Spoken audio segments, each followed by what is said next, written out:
Oh.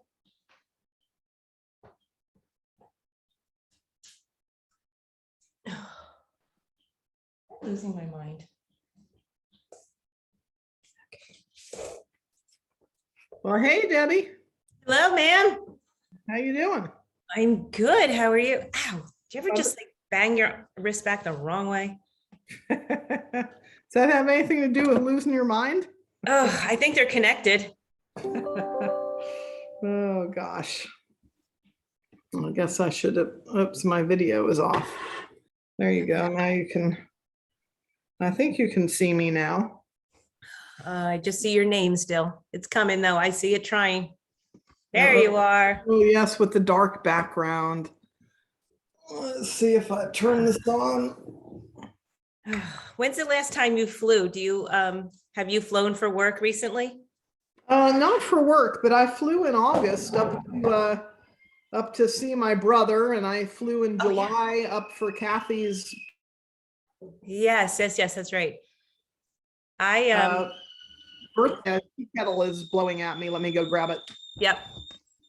So you were just flying? Yeah, I just flew to Katy and back.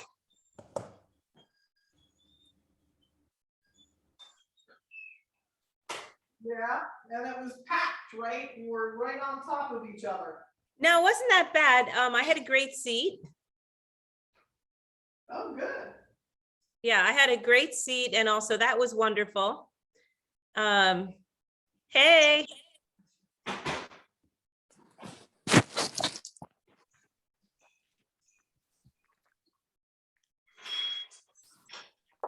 So is their family like fully recovered from COVID now? Oh, yes, absolutely. Oh, Well, that's good. I'm just checking here real fast. I'm doing, where'd it go? I just saw it and I walked away from it. Bluetooth on AirPlay. That's right. I got to go to AirPlay. Well, hey, Mo. hey Laura, how's it going, honey? It's going all right. Good deal. Yeah. I've been interviewing for this new job. Ooh. And you know, I thought I had finished the last interview. I thought it was Friday. Yeah. I said, what was the next step? And they said, yeah, you'll hear something from HR in 4 to 5 days. And then all of a sudden I get invited to yet another interview, to a 5th interview. And this time it's with a vice president. So I'm hoping that, you know, it's just the rubber stamp, you know, if everybody else has agreed. And Yes. then want to float it by a senior leader, you know, for the last sniff test and rubber. I'm hoping. So we will hope with you. let me see if I can do something with this lighting so that I can see your face. you know, it's I know last time I did it without the video, it's because this was not looking good. Yeah. Oh goodness. let's see if I can. All right. So I'm trying to share my screen here in a minute because I want to draw something in my iPad. All right, shortly. that's better. Now you can actually Your see face? how I look instead of just the bright light behind me or the black behind me. So if you see something in my teeth, you gotta tell me.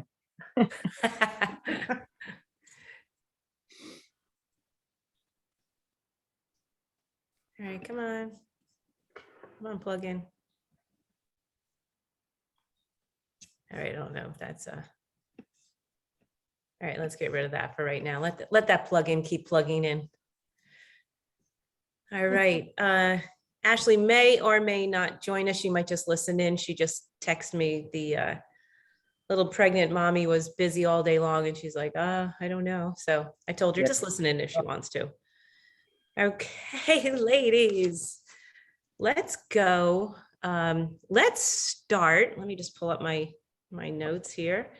Let's start. Since last week, we all were doing things and we were coming off of, let's kind of go back in our thoughts.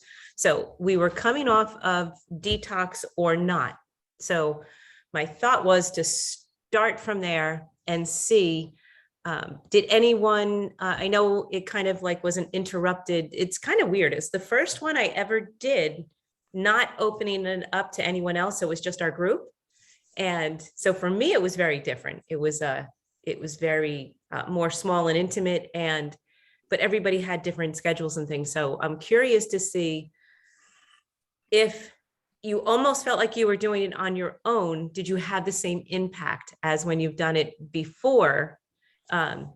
Which would be more you, Maureen, and then if Ashley was here, because last time we had the bigger group, everybody was kind of more interacting. And well, I'm completely transparent. This time I did it a lot more in the smaller group because it was like, I don't know, it was like, doing this with my friends. I can't, it's the only way I could yeah. And probably a little bit more familiar.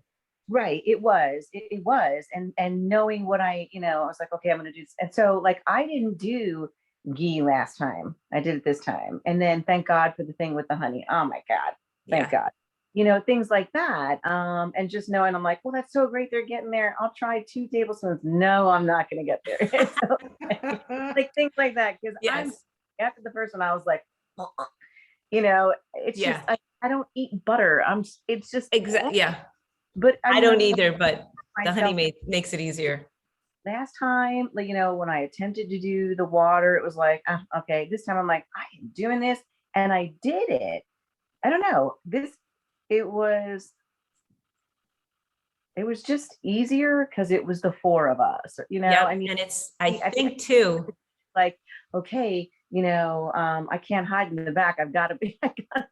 And once you get into it, I find, after you do it the first time, then you do it the second time, you get into a deeper level because cognitively, you've already been there. Right. And it's not the first learning. So each time you do it, then when it comes along again the next season, you can't wait for it to start because you have a certain outcome and it usually is better each time. Yeah. And we changed our grocery shopping completely this time with, so I can't even tell you how many more vegetables we threw in than we did before. And I mean, we both were going, gosh, I just feel better, really felt better because we ate really healthy. Like our plate was a vegetable, another vegetable, and like a little bit of protein. Yeah. Yep. And it just, I lost 2 pounds. I mean, not that I was trying to even do that, but I was like, I'll take it.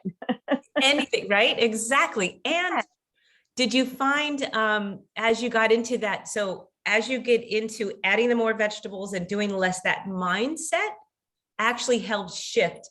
So, which we're going to get into in a few minutes, but that a thought process will actually change a chemical makeup in your body. So if you have a chemical makeup towards a positive or negative, and for something, or like ready to do something, or fighting against a thought. So it's all this that plays on our body, which is just so powerful and amazing. But A, we're not taught it, and B, we don't believe it until we get into a detox or something and it starts to play out, or we challenge something and we see a result, positive or negatively. And I sleep a lot more too. I forgot that part too, because I really did. I did too. Yes, that I really was shocked. I was like, I am just ready to go to bed. Yeah, I told you I slept through the alarm twice. I don't ever do that. Anyway, that was just, it was really good. I felt I was proud of this time. That's wonderful. Yeah. Laura, what do you have to share? Well, you and I talked a little bit after that week, because I can't remember what the deal was, but we had a private conversation last week when nobody else could make it. Right. Yeah. And so, I mean, I actually got up to 3 tablespoons of ghee. Was the last morning that I did it. And I could choke down 2. The one day that I did the 3, it was like, okay, I am never doing this again. And you don't really have to. Well, and the thing was that, I was worried about having a major blowout, which is why I was like reluctant to start it. And you're like, no, it won't happen right away. But I never, even with the 3 tablespoons, I mean, I don't know. I really, I mean, I was farting more. Right. But, And again, remember, that's the body pulling it into the track and getting rid of it. So it will start to do that. So depending on how much. It didn't have an impact on my bowel movements, really. Right. So a lot of people, it will not at all. So it depends on your constitution or how deep it's going to go into your cells rather than just going through your cells, like through your body. So it will have the effect on your body depending on what your body needs. So it didn't go like straight through me either. So I made the kitchery and I put a whole bunch of vegetables in. So the 1 cup of kitchery actually lasted me for 3 days because I put so much other stuff in it. I put so many other vegetables in it. And it was pretty tasty. I was able to spice it up and add some hot peppers and, so it was better than I expected. The dry brushing, I told you I had these exfoliation gloves. You know, that's the part of the whole thing that I liked the best, and I'm still doing it. Oh, good. It actually really does help me wake up in the morning. I mean, it really enlivens my whole body, and it doesn't take long. It doesn't, but it really, really works. So yeah, so I think the out of the whole detox thing, that was the best part. It doesn't matter how much, how little, as long as you take one thing away from it, at least in a positive, kind of a positive manner, then every detox, like we think of a detox as you have to go into this great, physical, food cleansing thing to flush everything out of your body. It's really about doing what your body needs right now. And you said the exact thing that you needed for you. It enlivened you in the morning. How did you used to be in the morning? Well, I've never been a morning person. Right. So it's a tool that changed. So it's one tool that will work on you to change something and it's so that tool now you're continuing, which is brilliant for your success. Right. So I mean, I don't do it absolutely every morning, but I do more mornings than I don't. And particularly if I'm trying to get I'm like, okay, I'm going to go work out. If I do the dry brushing thing, then I'm definitely more interested in working out. Yeah. Agreed. You'll begin so this first quarter, as we always say, the beginning of this is just kind of learning what this new set of kind of routine is, what this dinacharya is, what it means, what it's all about. And then as you get into the second phase of it, then you really start to live it. Then you start to add it in and it becomes more of a routine. You're starting to notice trigger habit rewards, like what kind of is working, what little habit stacking you have to do to maybe set up your night, set up your morning, set up your, work, afternoon, lunch or something. You begin to start to feel what's working for you right now and what you need. And you start to implement that. Wow, this routine or this way of changing things and changing my thinking is beginning to work. And I'm kind of liking the results, not all of them, but I'm going to slowly implement. So you begin to work on, first you recognize what's the easiest for you. So out of, everything that we're going to go through, what happens to be the easiest, and you can almost habit stack them. Like your morning, you're probably getting to the point where the morning is starting to flow and it's starting to be easy. And then you're starting to think of the afternoon or the evening, and then you slowly add them in to where by like the third quarter, you're beginning to see huge results because now you're actually living it and it's becoming you. You are becoming this new, as we started the very first piece of paper. I am a person who, now I am a person who is changing. And then that's when all of a sudden, sorry.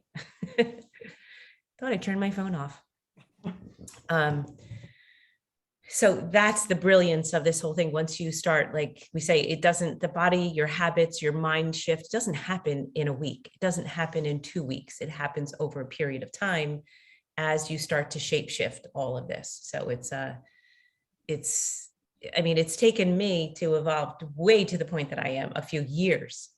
But the first year I just was learning things, and little bit by little bit, I would learn like, wow, yeah, you know what? I really like doing that now. I feel different. I feel better. We're going to get into today. I have a couple great things that I want to just speak of like quickly, and then we're going to go into them deeper. I had, okay, thank you on your iPad. Okay, great. All right. I don't want to stop. Okay. I didn't want to share right now. That plugin finally downloaded. But I had 2 amazing workshops over the last 3 weeks.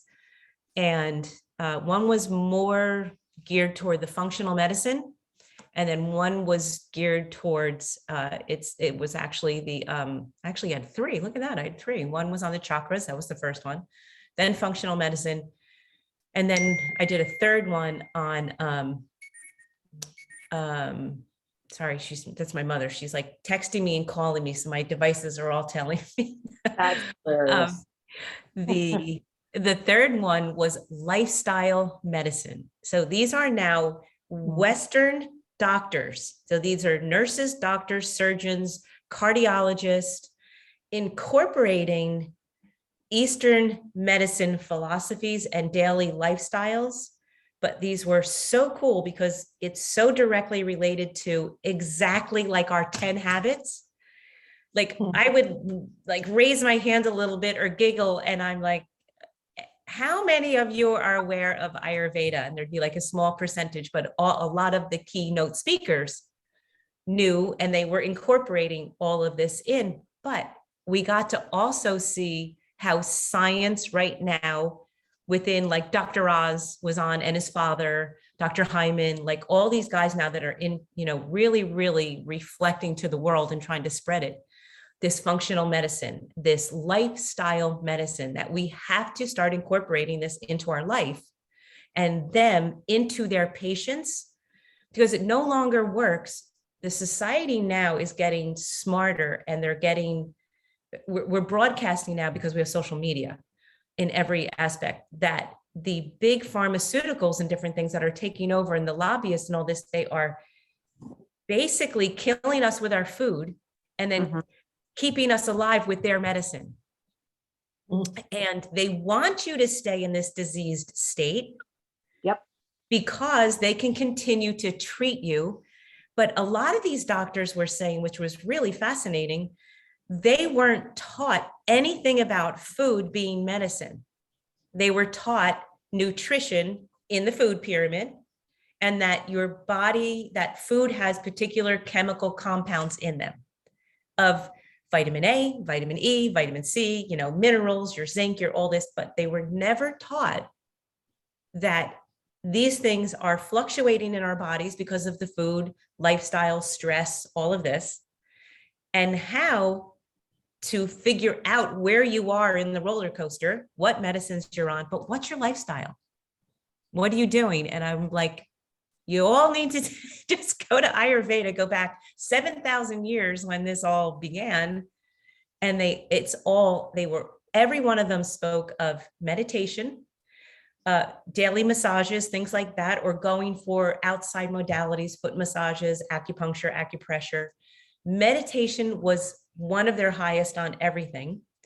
And then real food components, getting away from any processed food in your life. It is genetically prepared the way it is in the simple sugar, simple fats, and simple proteins that spike our insulin, that start this insulin resistance down track of things, that sets us up to need all their pharmaceuticals, like all of this. So these doctors and nurses, and they were brilliant surgeons. And I mean, the Dr. Oz's of the world, he and his father now have written these books, and father-in-law. And it just went into depth on like every key speaker. One was like She was this beautiful little Japanese woman who walked us through like this Tai Chi kind of a thing, but within this like chanting and music therapy sort of a way. And it all had this brilliance of, if we don't start treating ourselves, our families, and in our environment as a holistic being, and that your stress at work, your stress at home, your stress on the drive to work, the food you're eating, the daily sleep cycle, like they all were talking about circadian rhythm and getting out and put your feet, bare feet on the earth, that we are going to be a society that almost, and we're one of the only countries that are in this bad, this deep, because our FDA allows these chemicals in our food, or we're allowed to prepare our foods still so GMO processed and packaged. In all these other countries, you can go to jail. Like in China, different portions of the world, you physically will be put in jail if they find that you're doing these things. And we're allowed to. The wine industry here, we have beautiful wines. They're all laden in pesticides. And sulfates. And sulfates. Terrible. Katie, I was just visiting Katie. So I was down with Katie, and her one snack, because of all of her illnesses and things at night, she just likes a little filler. And so she got plain, for last couple of months, plain nothing Cheerios. Says right on it, heart healthy, source of good source of fiber, good source of protein, goods, like all of these things enriched with vitamins, blah, blah, blah. So she's been crunching on this, been giving it to the baby for how many times have we given babies and things? Cheerios. Cheerios, yeah. Cheerios, all General Mills and Quaker Oats, the brand, the company, is allowed to and has the highest concentrate of glyphosate, which is Roundup, in their food, in every single one of their products. So I sent her from the course, they sent us the URL, the link to this. She's been eating them every single night, and now she's got all those dietary issues and things. She's been giving herself, thinking this is a great, it says it right on the box, and she's feeding herself glyphosate because, and the labeling on the package says we are so safe and honest. But what is glyphosate? It's Roundup. It's the key ingredient in Roundup. It is the pesticide. It's the actual chemical bond. It's the chemical in Roundup. Oh my and it's God. in all of General Mills and all of Quaker Oats products. The list goes into like all those healthy granola bars and Quaker Oats oatmeal and every like Good Nature, all those Because products. they spray it on their wheat fields. It's laden in their soil, and it's laden on all of the products that they put in it.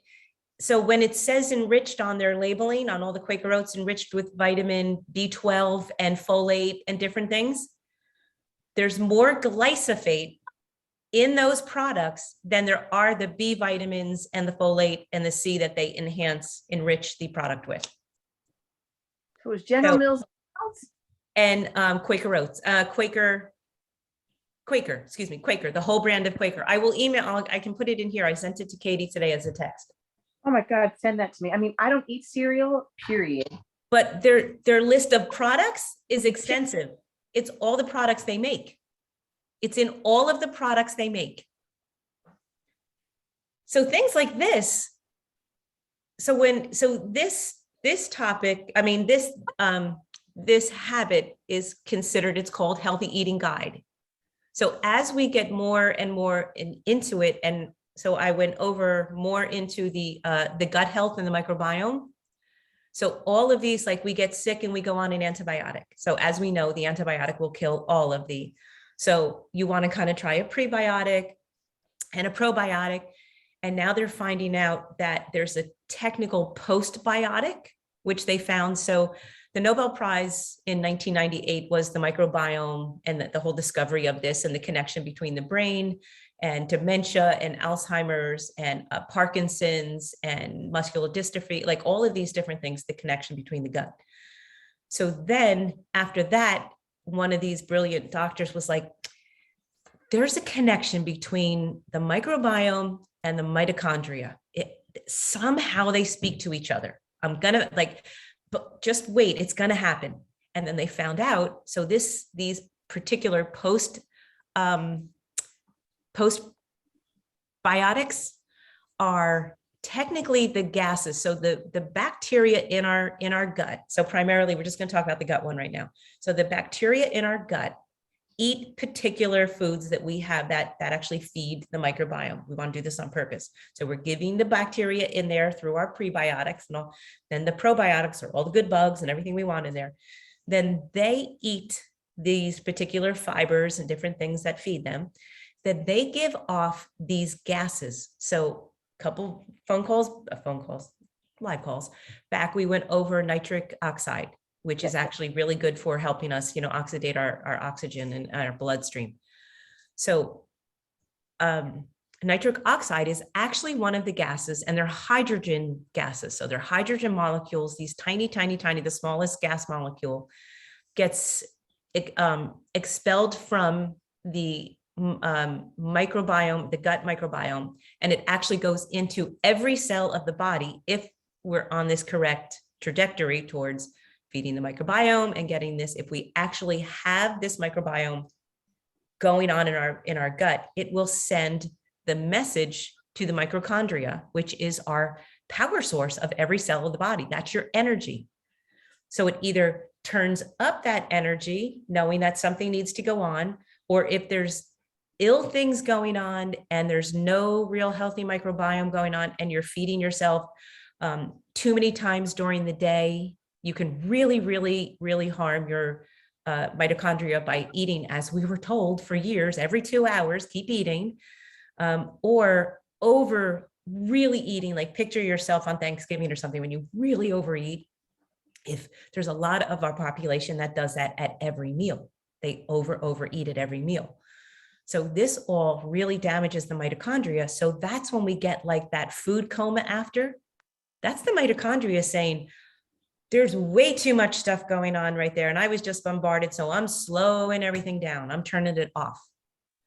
But the healthy environment of the pre, the pro, and the post is what brings you into optimum health. And when you actually feel after you eat, you have energy, or you really feel good, or we just went on the cleanse and all of a sudden you were meal spacing. There was no snacking if you really didn't need it. You were eating earlier. You were giving your whole nighttime. Mm-hmm.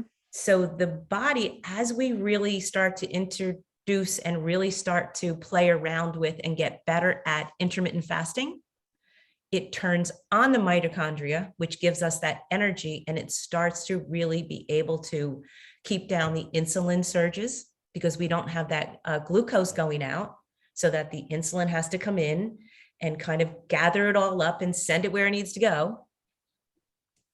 What, brilliant, the light went off? Yes. No, and I say this because I wasn't even thinking about this, but I've never had the afternoon lag anymore. I can't believe I just realized this. I'm like, oh my God. A lot of people have to have that afternoon nap, and it's usually after they eat. They're eating so many processed foods. I mean, I sit there and work half the time and I just cringe. I watch my guys open up their plastic something and put it in the microwave and then eat it and then go out to their car and take a nap. Yeah. I'm like, guess what? I didn't pay attention to that, but wow. Yeah. So you used to like have a sleepy period in the afternoons? I did, like around 3:00 every day. I would just be like, oh. And it's when I used to always say, oh, I'm going to go get I would have like a Diet Coke, which I don't do. But then when I gave that up, it'd be like, okay, I'm going to get some sort of caffeine. I'm going to go for tea or. That's exactly the response your body needs. You need the stimulant to kick back in. Had that period now in several weeks. I didn't even realize it. It's quite amazing. Oh my God. Yeah. When you start to understand, which we were not taught, which we are not, other cultures, again, because they eat whole foods. And it was really kind of fascinating. We got Katie's kids who used to eat breakfast, and then a couple hours later, just because they were bored and they were conditioned to come in and get a snack, come in and get a bar, come in and get something healthy, which was processed food. Yep. and they would keep snacking. And then we kept trying to put them off to wait till lunch, wait till lunch. They don't even ask for the snack anymore. Right. They have breakfast and it's nice hearty. Then they have a big lunch. Then they might have a piece of fruit or something in the afternoon, but it's usually because, they just want to come inside or something. Mhm. But the body starts to clean, and your cognitive development. So if you are doing this as we were told, but at least we were told at a younger age when we were probably more into sports and doing things. So we were active. So give yourself the ability, you kind of probably burned more calories off, were more active. You weren't sitting at our desks as we are now. So as you eat constantly, your glucose is constantly being spiked because, again, really before we started understanding how better food choices and things to make, you were going for the quick fixes and all that. So your glucose levels are going up, your insulin is going to go up to come in and get, so that whole process is going on. Now it's going on every 2 hours. After a while, truly it's an absolute biological, but the mitochondria begin to turn off. So your energy turns off. So during the day, if your energy is turning off and your body is trying to level out the glucose and the insulin and get this all together, after a while, it's almost like cry wolf. The insulin, that's when you get insulin resistance. So these people that are really like pre-diabetic and then diabetic and all of this, it's because this whole cycle is happening too often. Then finally the body's like, your insulin resistance and I can't do it anymore. So I'm not even going to talk to you anymore. I'm not even going to do it. And that's when the insulin just stays high and you have to, or bottoms out to nothing and you have to be on medication. But if the doctors, so one of the doctors says, Dr. Mark Hyman actually says, he had a patient come into he has the wellness center. Mhm. And so he asked him, so what has your doctor done for this pre-diabetes and what has he, what has he advised you to do? And he said, he told me to wait because it's going to get worse and then he'll put me on medication.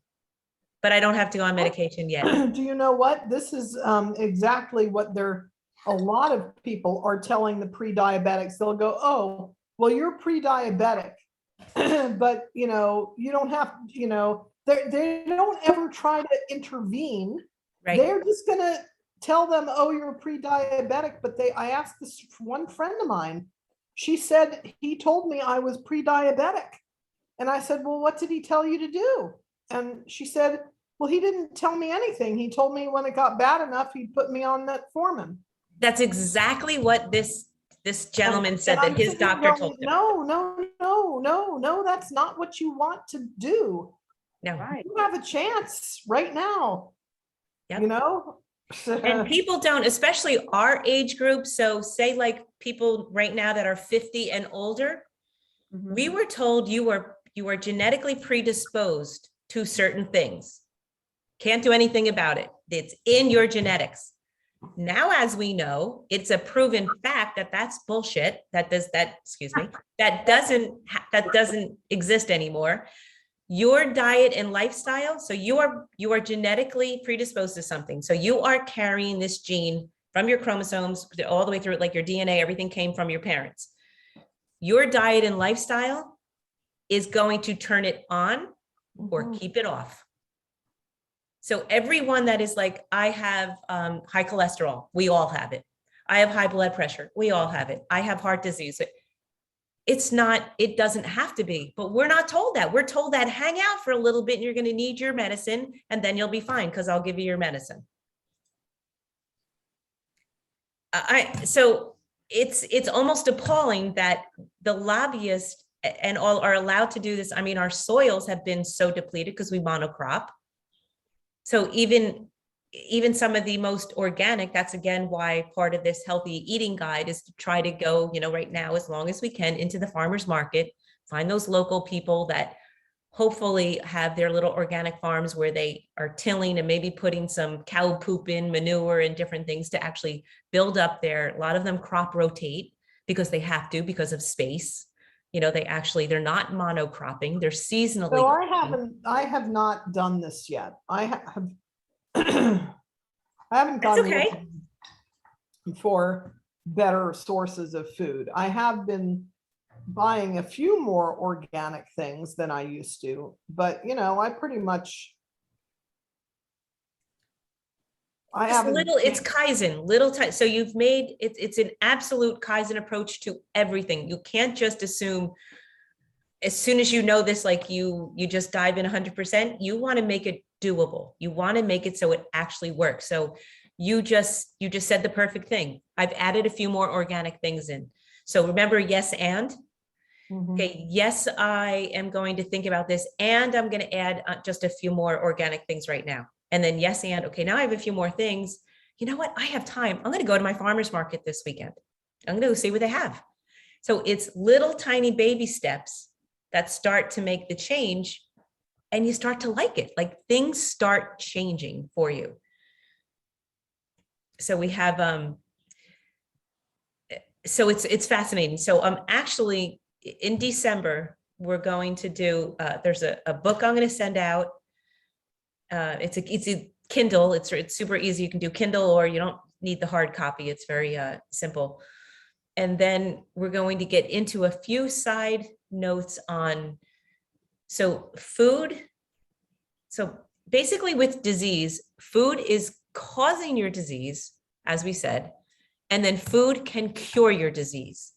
I mean, if you were to go to a true functional medicine doctor or someone that has his actual MD and you even have even a 4th level degrees of a certain cancer or something, most of them can be maintained or cured through lifestyle and food, absolute change. But by the time you're at level stage 4, you either have to want to do it, or you're so down, you have a defeatist, like it's not going to happen. But for the most part, that human desire to live is going to try anything.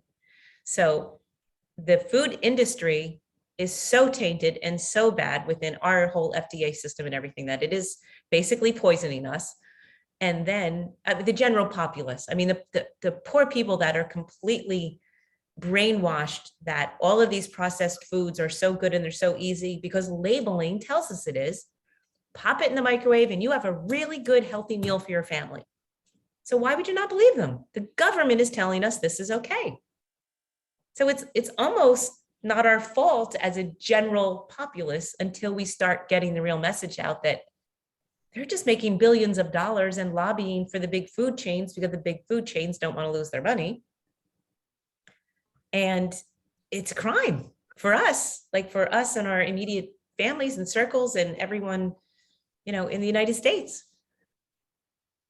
So having the ability to actually know different things and be able to even cognitively. So as we were talking about the microbiome and the mitochondria, as we damage and damage and damage our cognitive thought process, because as we know, the gut is directly attached to the brain.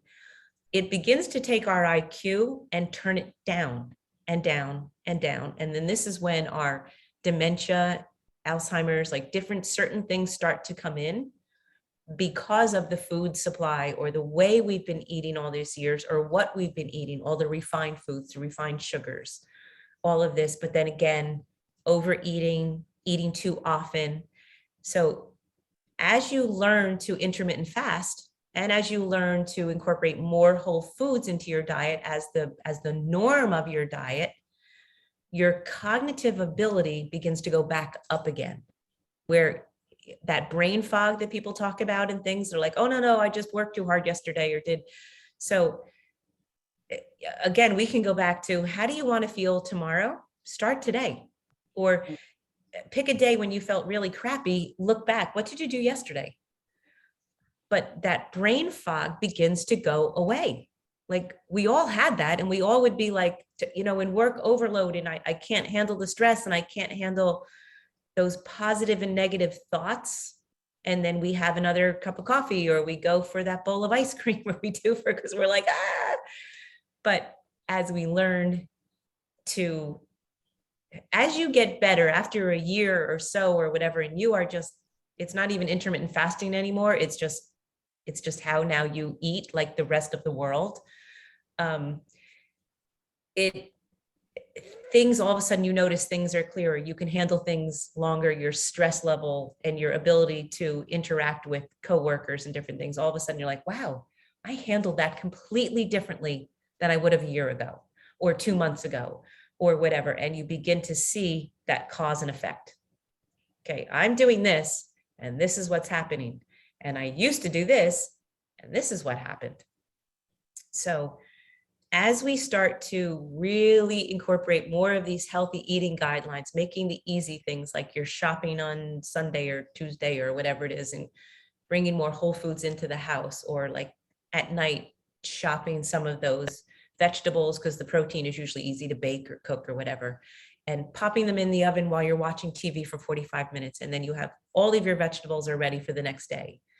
And B, incorporating maybe a few more vegetables in each meal, like that fiber that we need to actually help the digestion and help everything kind of work, and the different fibers feed the microbiome and what foods do this. So in December, we're going to try to get into that, especially with the holidays coming, and see if we cannot self-sabotage through the holidays completely, like have more of a guideline, or understand what food groups help us during what part of the day, what food group combinations are probably better. Like if you were to have an apple in the afternoon, and just that apple would probably give you, the normal person, this like that glycemic index is a higher for just the plain apple because of the sugar content.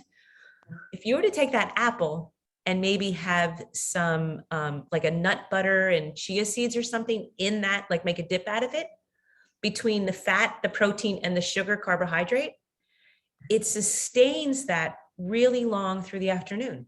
So just by knowing a few quick little things, like you think you're doing really well, I'm only having an apple. But if you're a person that's maybe eating some of the other things, or maybe has a little bit of an issue with maybe your insulin or your blood sugar, you notice you feel these like roller coasters, maybe don't have just the apples. It's a wonderful snack to have by itself, but just adding a fat and a protein to it keeps it longer, like you have that more sustained glycemic index. The glycemic does not spike and it doesn't drop. It goes a little bit longer, and you get the benefit of all the fats, the proteins, and the sugar carbohydrate. So fun little things like this, which normally back then we'd be like, oh no, fat free, you can't do it, don't have the butter, don't have the thing. You're feeding your brain, you're feeding the gut microbiome, and you're sustaining that sugar and that fiber in that apple and that pectin, which is so good for you. You're getting that too. So all these fun little things of food combinations, the 6 taste, like in this healthier eating guide section, you can go through the 6 taste, and some are better in the spring, some are more needed in the summer. As we know now, in the fall, we're going to add in more of those depositing, nurturing, which are the sweet, salty, and sours. We're going to kind of get things, root vegetables maybe more in. But Laura, you might want to keep adding spices to yours, and adding more greens with your root vegetables. So there's those kales and things, spinach, that are coming back as a cold green. Those are going to be your scraping. They're going to help like take things out of your body. But the root vegetables are going to give you that grounding. They're going to give you the fiber we need. They're going to set you up, start getting you kind of insulated for the colder weather. So there's all these fun little things we can do per our dosha, per our season, and little tricks to not, if you completely just starve and do intermittent fasting because you heard it's really good and it's great and you want to lose weight or something like that, you probably are playing with the real stability of your blood sugars and all that. So you can do a few things combining that meal or that snack, rather than not doing or not knowing, some of these quick little tricks that are really going to benefit you. So that's what we're going to kind of focus on. But through this one, just the healthier eating guide, making things easier for you, like setting things up if you have an extra 15 minutes between something, and instead of just sitting down or taking a little rest, maybe go in and organize a few of the healthy things to the front of your refrigerator to cook later or tomorrow, or take 10 minutes to write down. I find when all of a sudden my schedule's getting crazy, I pull out the silly little food planner again, and I say, you know what, I'm going to make this on Monday and it might last till Tuesday afternoon or something. And I'm going to make this. And then like, I just kind of set it up easy, hard, or baked or like, and then my brain is like, all right, it's all done. I know what I'm doing on what days. I'm not even going to think about it. I'm not going to be creative this week. I'm not going to push it. I'm just going to make really quick, healthy things and not stress over it. Maybe I know a really good restaurant that has great healthy, or like we have a couple really good organic places that will make great to-go things. So maybe I'll just go get a to-go thing for one thing, because I know they're chopping up organic vegetables and making with whatever proteins you want. And so, you know, kind of do a quick little meal plan, make it simple.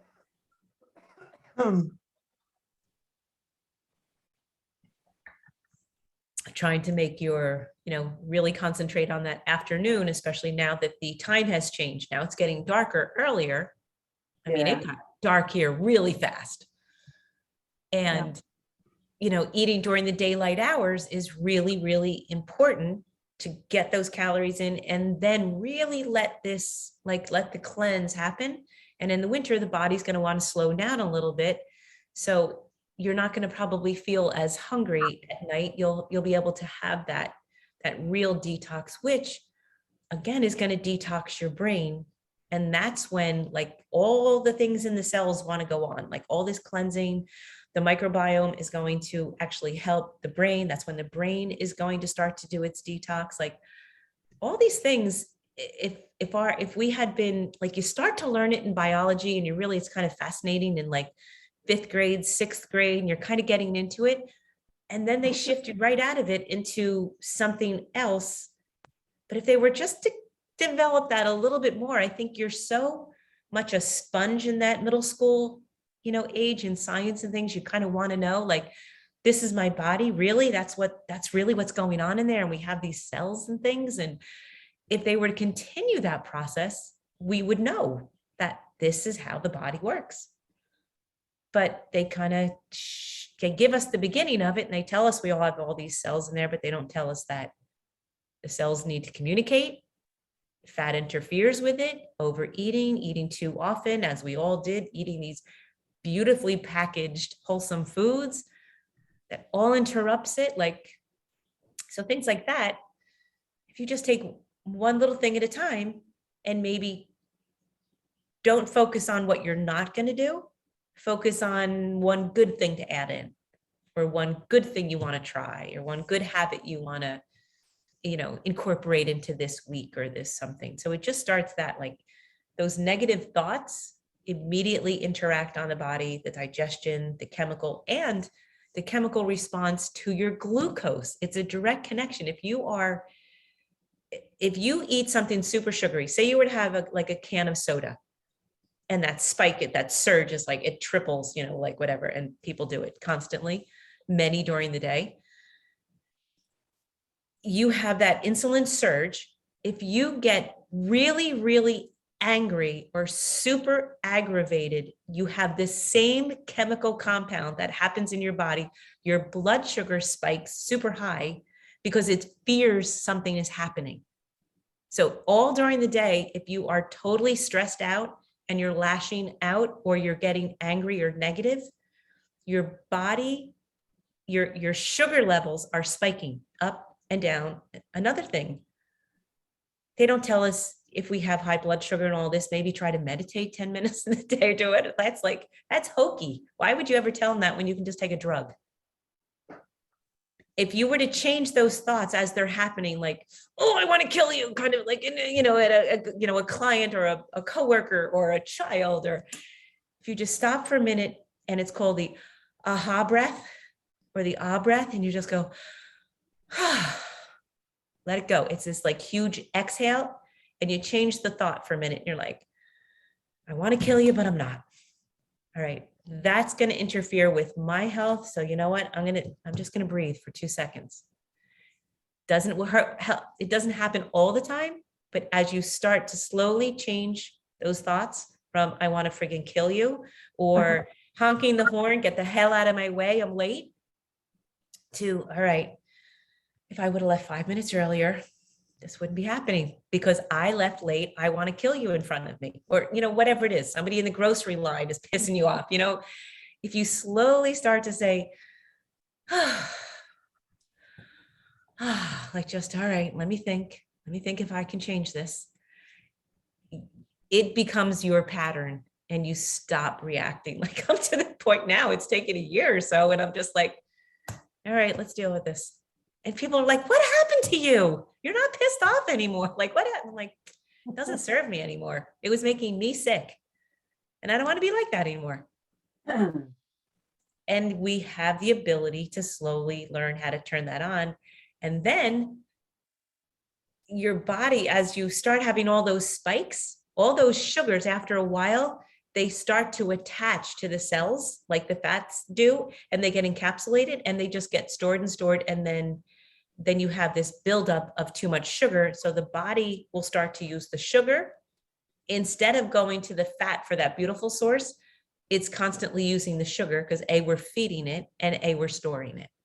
So it's this crazy cycle that we do when we are eating too regularly or overeating at a meal. So all these little tiny things that we could be practicing or could have maybe been taught earlier in life, might have helped us a little bit. But now we have the chance to develop it, change our brain fog, our pre-diabetic disposition. Well, what's really interesting is the recommendation for diabetics is to eat 6 small meals a day. Yep. Because they're trying to stabilize the blood sugar level. So Right. they're trying to get the spikes out, but they're getting the spikes out by eating constantly. Yes, because they're just living off of the glucose, and the medication they're on is keeping that like fake insulin monitor going. So if they were to go back to just incorporating more intermittent fasting, where the body's going after the real fuel and the fat and stabilizing the mitochondria, their pre-diabetes situation and all would actually start to reverse and cure. And eating better foods and being told, like, so if you were to go, so say you were pre-diabetic or even in a diabetic state, you could go to a functional doctor who can do your total profile, your total makeup, and say, well, you know what, you're so out of whack here. You're also really, really lacking in zinc, magnesium. But you know what? The initial cause was you have high levels of metal in your system. So first we have to clean out these metals, because your body can't break down certain things because there's metal or mold or all these different things that are like lead, stuff like this that we've been exposed to that come in and create like severe havoc in the body, will set us up for those cholesterols, heart issues, all of these high blood pressures, different things that go on, because then we start to gain all of the weight.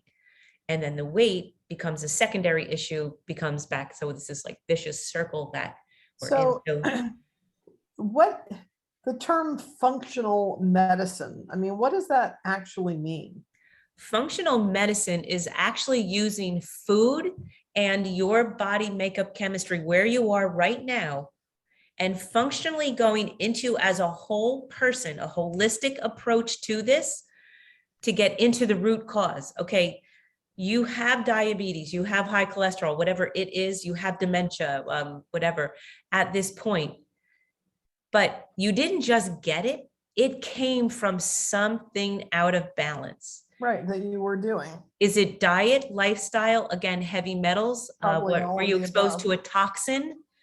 All of these different things. Were you sick and you had Lyme disease and you were on huge courses of antibiotic? Like all of these things. So when you go to the doctor and now you have your outcome, they give you a pill to fix your outcome. Functional medicine goes all the way back to the start. Where did it come from? What happened? Where are you? Why do you have this? And they check your mercury levels. They check your potassium, your zinc, like they do huge profiles. They do stool samples. They do urine samples, hair samples. They go into your genetic history, DNA sampling. Like they go into everything and they find out where it's coming from that you're having these symptoms of this disease. Right. Because Okay. you were not born with the disease per se. Right. So they go into what trauma Yeah. happened in your body, or what happened that you now have this outcome.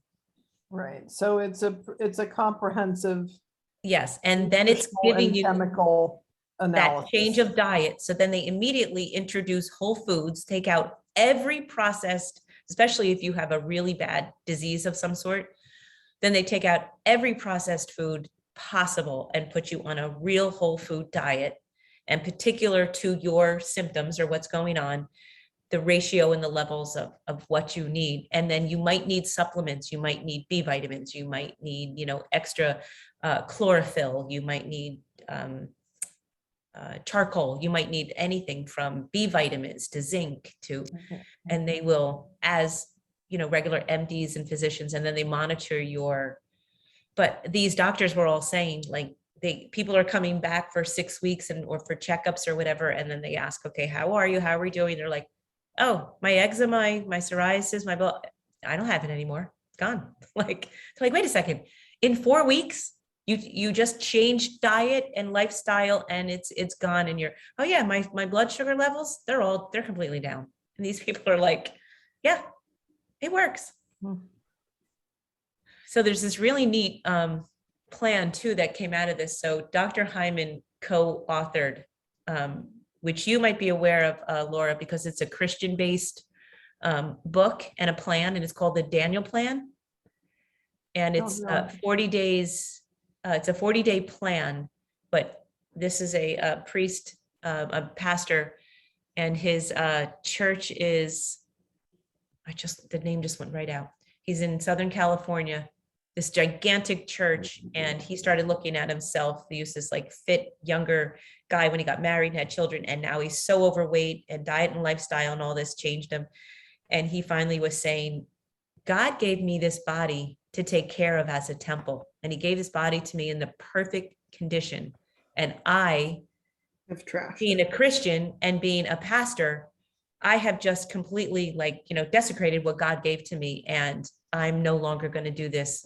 I'm sinning against what God has given. So he put it into this whole context, and he reached out to Dr. Hyman and one other doctor. So it's a fitness doctor. The food is Dr. Hyman, and the scripture. So it's all through the book is scripture, and it's 40-day plan, and it is food, fitness, focus, family, friends, and it's the fifth one. So, and it goes through these 5 these modalities that you go through in this, and it's basically diet and lifestyle change, but it brings in the whole component of God and scripture, and constantly where he says, I've given this to you, and all of this, and it's this beautiful 40-day program.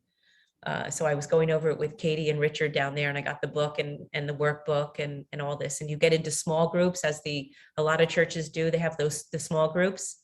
So your small group goes through it week by week by week, kind of what we're doing here in our course, but it's more Christian related on the topics also of it. But then it takes you through the whole diet and it's the Christian version of Ayurveda. Exactly. And then it does even say within the few modalities. And so it's meditation. So it's getting your mind in it and doing it within groups and family and friends like that. That's the friend part of it.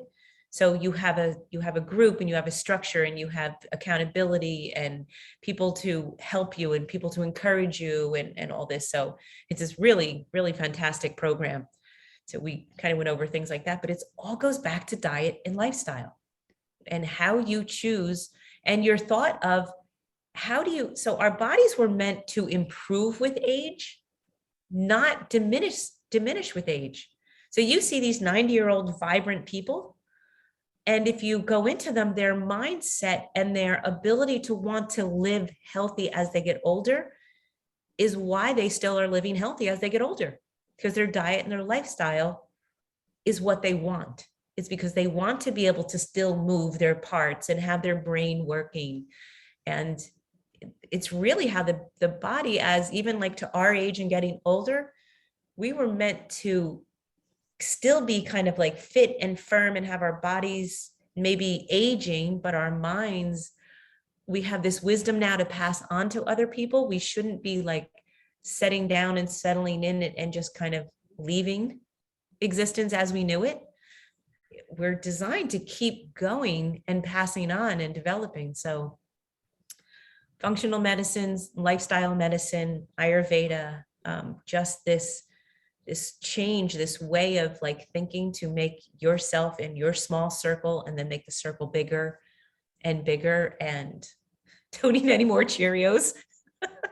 Like things like that are, I mean, how many times have you just grabbed something and you read the label and you're like, all right, it says it's good. And then you turn it over and the first ingredient is high fructose corn syrup or cane sugar, brown sugar, rice syrup, sugar, like 4 sugars in like the whole thing. I was trying to pick ingredients for Katie to go to that, the big pig roast fun thing that we did. And I had to keep putting them back on the shelf because every ingredient was horrible.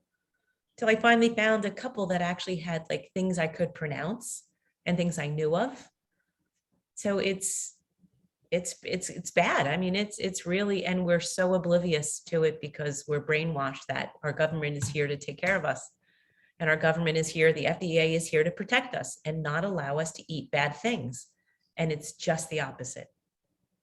They're here to make money and put through the different companies that are going to subsidize other things, and they'll pass one bill to benefit from a really bigger, more important bill or something. And the lobbyists know this. So, healthier eating guide, connecting the gut microbiome with our mitochondria, with our like that meditation and that moving the lymphatic system, you know, trying to meal space, adding our water in, taking the end of the evening and trying to like maybe slow things down a little bit. And then, you know what, after you wake up and you really start to do this and you wake up and you are hungry, like you really feel like you're hungry and you're ready to drink your water or do your little routine. And then you can even you start to get to the point where you can push off that tea or your coffee or your whatever, and you even get one more hour of it. You kind of feel like this accomplishment, like, all right, I'm going to add one more hour into it and really, and then you start to get like, being hungry isn't scary anymore. Like it's kind of empowering. I feel lighter, brighter, more focused. And when I'm really hungry, I'm going to eat. But you start to push that envelope, and then you understand that we don't need to eat all the time, and we don't need to be eating so many different things. Like keep it simple. And again, be creative on those fun, you know, when you're having friends over, when you're having holidays, you know, but make the eating simple. Take real food, do something with it that is so simple that it's not taking an hour or two of your time, and let it so that the body can take advantage of all that stuff you just gave it without being so overdone or too much. So healthier eating guides, there's a whole thing within the workbook that you can go over if you want some ideas or you want to go back through eating earlier, you know, eating your big meal at lunchtime, incorporating more plants into it, simple things like literally going outside, even if it's getting colder, in your bare feet. Go outside on the grass if it's not pesticide, you know, if you don't have it, you know, fertilized and all that right now, and go out and get your feet wet, especially if you're traveling. So I just came back from from Katie. And when I got there, they thought I was crazy. Nobody really knew what I was doing, but I like took my shoes off because I just traveled, new spot, walk around barefoot for a minute. It sounds hokey, but the earth has a vibration to it. And everywhere you go, and as you leave one location and fly to a next, your body will kind of feel that and touch the ground. And then when you get home again, and it really helps with jet lag, and it really helps with setting your system because you're connecting with where you are right then, right through your feet. So fun, simple things like that all help this whole new kind of cycle that we're trying to get our body into to optimize our brains, because we're all, you know, women working in these powerful maybe jobs or like jobs that are taxing us all day long in our schedules. We want to be able to have the ability to do this at the highest level, but not be totally depleted when we're finished. Actually want to have some time for ourselves after and not be exhausted. So all these little things get us to that point so we are more productive and more empowered within ourselves and within our small groups. So any questions? I kind of went way around the world, 360 there. But it's fascinating, isn't it? That Well, there was a lot of stuff in the, media this weekend about the time change and the arguments about standard time versus daylight time. And, of course, a lot of people are saying, just go with standard time and let that be it. Lighter earlier and then darker earlier. right. Which the body, I mean, we turn the Because clock. when you're working. Yeah, and you turn the stuck clock real inside fast. all day, then you don't get any daylight in the evening at Right. all. Which is one of the arguments because most people still, a Yes. lot of people still work inside. Yes. Yeah, I came out, went to the food store, came out of Whole Foods within like a half hour and it was dark. Right. Like, whew. But yeah, and the body, that 1 hour shift is a lot on the body. And it's, it's kind of fast. And we immediately think like, oh, our digestion's going to catch up but it doesn't. It takes a few days. The body's then's like, oh, wait a second, but now you're eating, it's really, call it 7 or 8 o'clock at night. And I used to, so it definitely will throw you off for a little bit, but things like that, we're not prepped to know that this might happen for a few days, or you're going to feel this way for a few days, or ways to do it. Go outside and step in the grass, or even if it's, light out, if you get up that early, or still go outside, or like, kind of do what you can to acclimate to the change.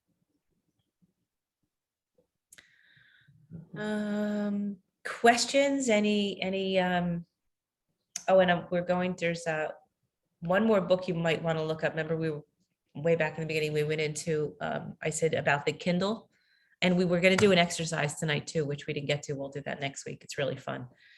The Kindle book is The Gap and the Gain.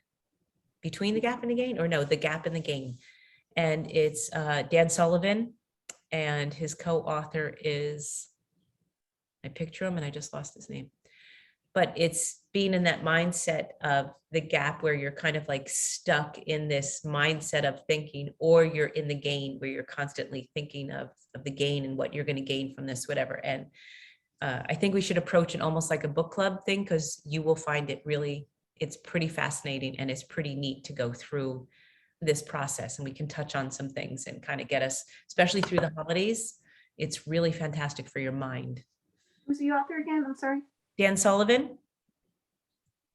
Let me see if I can. I'm looking it up right now. Yeah, The Gap and the Gain. The High Achiever's Guide to something or other. Yeah. Yep. The Gap, GAP. Yeah. GAP and the Gain. The High Achiever's Guide to Happiness, Confidence, and Success. Yeah, Benjamin Hardy and Dan Sullivan. So Yeah. these two, Benjamin Hardy, which is the habit change and the mindset theory, and Dan Sullivan wrote the different books on identity and the evolution of your identity and all. And he did the empathy mapping, things like that. So it's this brilliant, fun thing for your brain. It's a really neat process.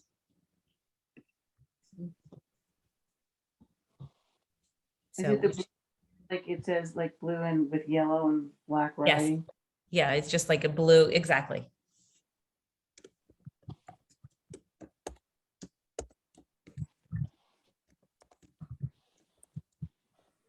Okay.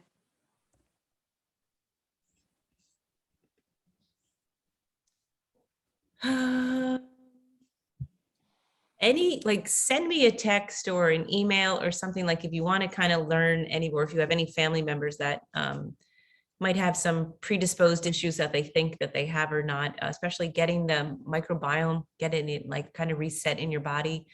Simple things, adding I don't know if anybody made the sauerkraut, kimchi, yogurt, like a good yogurt when you make or do. Some probiotics, though, be very careful because the probiotics have, they'll give you a list of like so many billion probiotics. But if you look at it, it's really a chain of like 3. And within our body, there's some 36 trillion or something different bacterial compounds and things within our gut. And then the more we are exposed to animals and agriculture and touching things and doing whatever, we're actually feeding, we're getting more and more. And if you constantly are taking the same probiotic over and over and over again in a pill form, you actually get the microbiome in your body to become exclusive to just a few of them, which keeps you kind of limited within so you want to get as many in there as you can. So you can take your probiotics and your prebiotics, which are feeding, like some foods will feed the probiotic.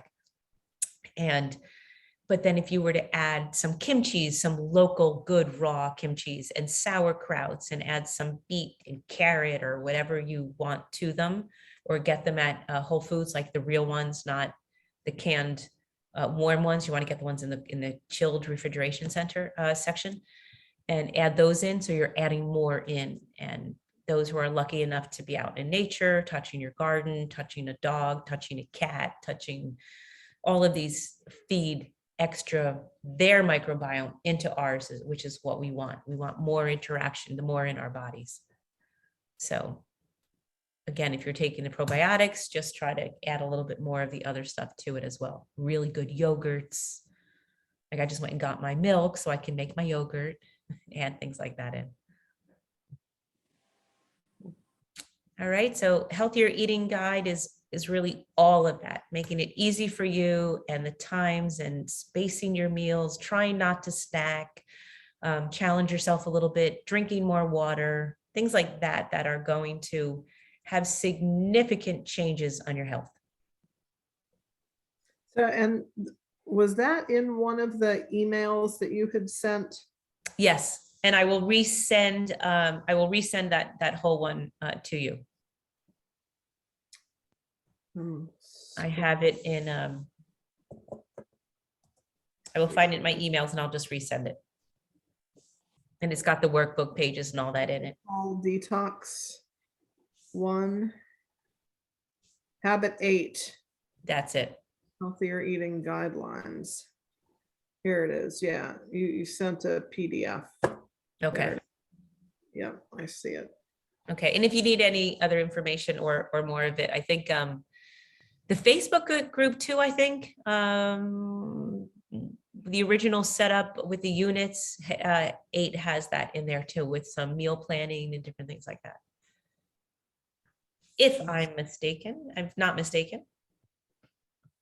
But I love this topic too added in, because it just gets you again, thinking that all of this is helping you. And now finally, real medical doctors and science are catching on to, like, the whole body didn't just all of a sudden have a disease. There's a root cause. It's coming from something. And as we are lucky enough to be learning and understanding Ayurveda, it is a whole body approach to your health, to your longevity, and to your vibrant longevity. Like, we don't have to just live long. We can live long in a really nice manner. Do you think that they could ever take it back and figure out how some people like to cure their cancer? Yes. Oh, they already know that that medicine and different things, and changing and cleansing the body out and really detoxing and intermittent fasting as much as you can will reverse cancers.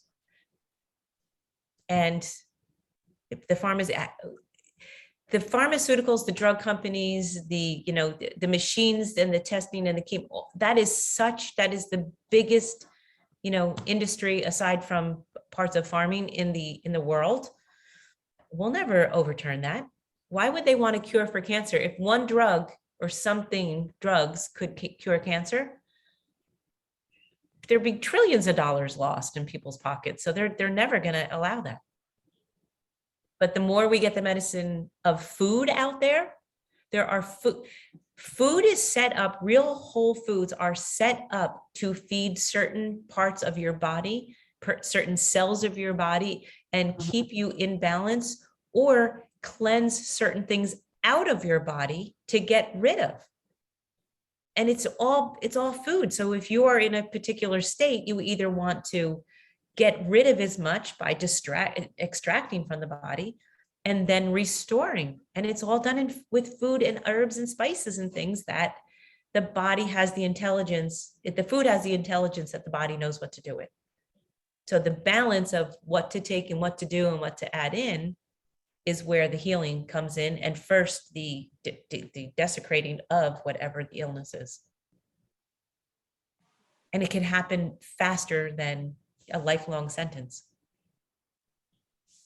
So, and it really sucks, and it's really sad that, you know, we're taught take the pill over. I mean, I know people in my own life that are like, I can't do that. I'd rather just take the statin, or I would prefer just to do, I don't have time to do that. You're like, you don't have time to live? You have time to take a pill? Which they believe because medicine told them the pill's going to make you better. Diet's not going to do anything for you. They're like, okay. It's sad, but it's true. So, Cheers. but we know better, and we're lucky enough to be on that trajectory of which, and a trajectory really never ends. That's the beauty of it. You just keep reaching these goals, and as you become smarter in your own intelligence and your own feeling in your body, you keep adding goals to it, because you keep seeing, and they don't have to be like goals per se, but there are levels that you just keep achieving, because as you get stronger and more body intelligent, your body wants more intelligence. Mhm. And that's where it becomes this uphill trajectory. And then people look at you like, why are you so weird? Why are you always looking at? But it's a greatness. It's a fun thing. Cool. All right. Any questions, comments, anything you want to reflect on this? Either just send me a text or an email, or we can have like some fun things going back and forth, anything you come across, or any ideas. Like if you want to input into this is always a collective. This is a collaborative learning. So anything you come up with or say, you know what, let's add this in, or let's do this in December, or can we add this in? You know, let's kind of do, and even Thanksgiving. There's lots of fun things that surface around the Thanksgiving and the holidays, and the gratitude rather than just the food, like, you know, things like that. Imagine that. Right? All right, ladies, wonderful call. And any, again, any feedback or anything, just shoot it my way or shoot it amongst us. And I'm already got my gain. Sorry, I was just reading the intro really quick while you were Yeah. talking. I'm like, that is so true. yep. So I would like to do that as almost like a book club. Like we'll go over it and we'll understand and watch our cognitive, like our ability to want to go change and do things. It's fun how we respond to it, because we're already like opened and enlightened to the thought of it. Mhm. That's where you benefit. And I think we're all kind of those achievers. Like you want to keep going to that. I don't think any of us are really complacent at kind of, oh no, I'm okay right here. I wanted to share something because I'm going to do a life change. I'm going to retire next year, which for me is huge. Woo, Yeah, congratulations. good for thank you. Literally like this. I'm doing this only then what is my purpose? So when I said to Stan, I've got to find a different purpose, like, because I've been working my entire life. Yep. And yeah, I'm excited, but I'm scared at the same time. And anyway, what I was going to say is one of the things, what was interesting, especially, and it came out during the cleanse, and I was talking to him, and you're just like, I don't know, I just felt raw, if I could say that, like letting all my emotion out. And I just listened, and I said, whatever we do, we are not going to sit still. I have to tell you, that terrifies me, and it is not going to happen. And he was like, Yep. oh, like that's like, I'm like, we just can't. No, and I can't see you wanting to do that. So you will, so that's a beautiful exercise for you to do within this whole year, preparing for it. At our age, so we work, and then we get to our age, and then we get to kind of reflect, but then we get to share with the world, with a small circle or with someone, our wisdom, what we've learned all these years. Now we're supposed to kind of give that information to someone. So what is it that is your purpose? You really believe? Why was Maureen put here? What is her real life purpose? What was your soul put here for? Like, what do you have to share? And then kind of elaborate on that and develop that. Yeah. I'm trying to think. That's what I have to figure out. I know it. I just don't, I don't know. You will find like what it is that feeds your soul. Mm-hmm. And I mean, I definitely have Is your husband retiring at the same time?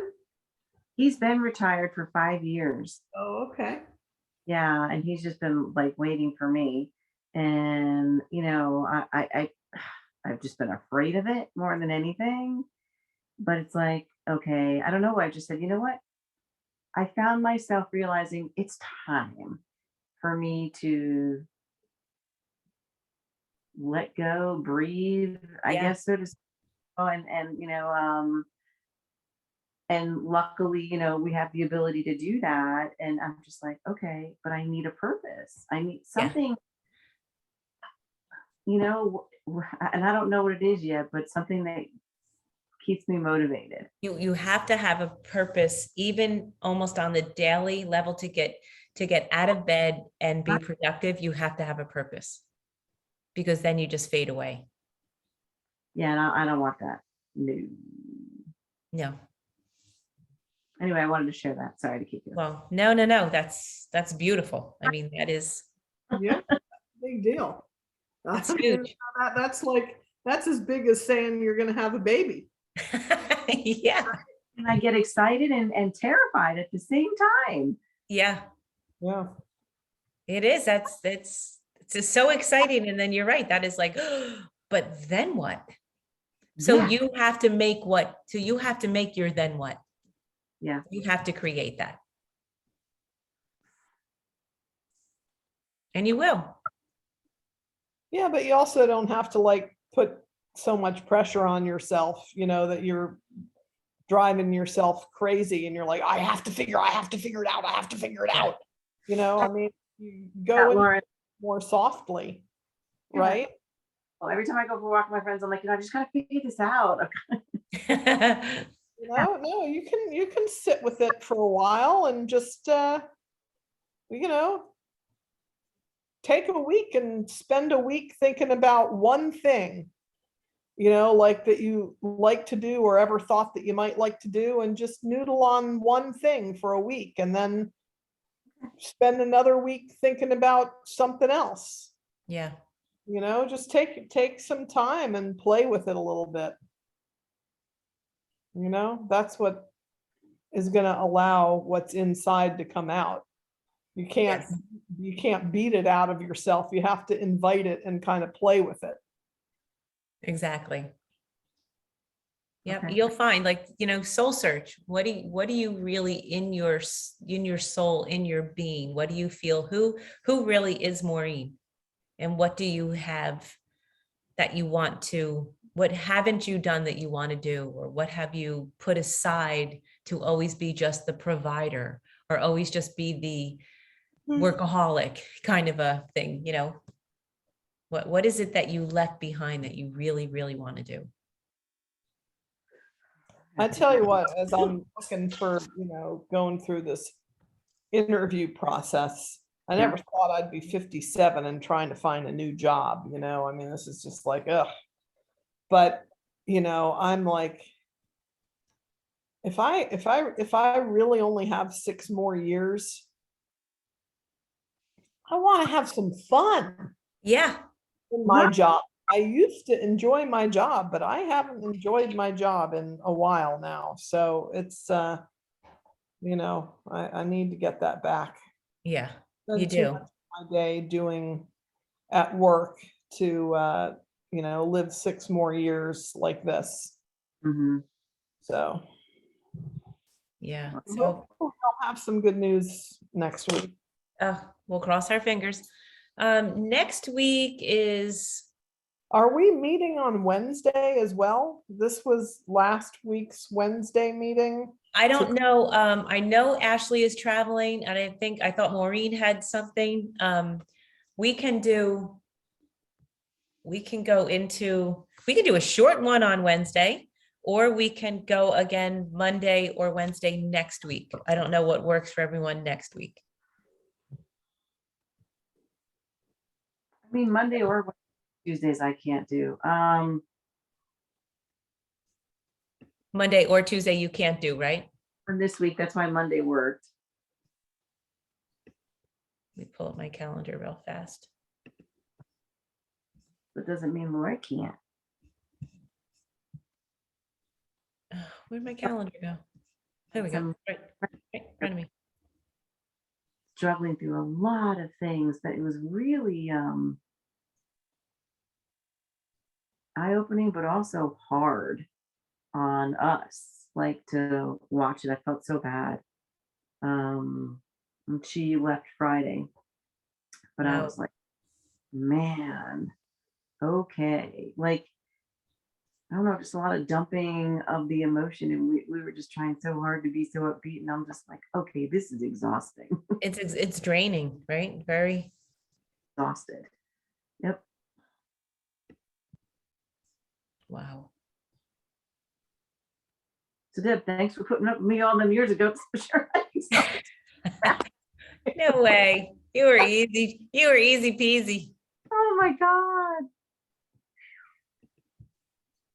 All right. So what works for us, ladies?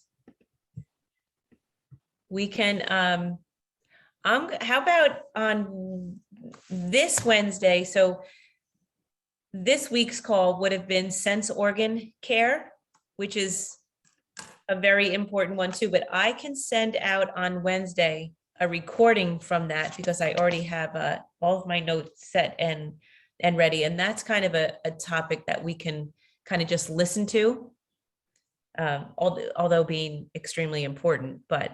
And then next Wednesday, which would be a big call, which is super important, which is the easeful living. Mhm. We could take longer and go into that. So does Wednesday, the 17th work for us? Yep. Works for me. Yeah. So was there some exercise you said you wanted to do today, but we didn't have time for, and we were going to do that next week, but now we're Yep. not going to do that next week? Oh, no, we can do that next week. That we can do like right off the bat, especially since we just introduced the mindset, the gap and the gain. Mhm. This is on thinking, opportunity, and result. It's this triangle thing that you do, and it's pretty cool. I could even do a like a FaceTime live thing and do like we could do 15 minutes on that, and that's pretty neat. It's really neat. It really gets you thinking. It's this loop that you just keep doing. It's a feedback loop that really gets your mind thinking. It's really neat. I like Cool. it. Yeah, that sounds good. All right. We'll do Wednesday, and I will send out I'm going to go back into a little bit on our senses, how important it is to pay attention to all of our senses. And I think I have a recording that I did a teaching on that 1 or 2 courses ago, 1 or 2. And I'm going to send that in an email, and we'll go over some questions, and I will do a little bit of a live. And then whenever we can do it we can do the triangle, the first 15 minutes of next Wednesday. Yeah, let's just do that. We'll do it the first 15 minutes of next Wednesday. Okay. This way we're kind of like fresh and ready to go. Is there a certain point in this book you want us to get to by next No, Wednesday? just kind of just play around, like just kind of breeze through it and all that. And we'll just talk about we'll just go over the introduction to it on Wednesday. And then I think we're going to wait and start it right after Thanksgiving. Okay. which is only 2 weeks away. Oh, Crazy. Oh. crazy. All right, ladies, I will see you on live call next Wednesday. Okay, everybody have a great week. Have a great week, everyone. Yeah, thanks a lot. Good Thank luck, you. Laura. Good luck. Thank Good you. luck. Fingers crossed, madam. All right. Keep us posted. Ready for a good job. All right. I hope so. Okay. Take care. See ya. Bye.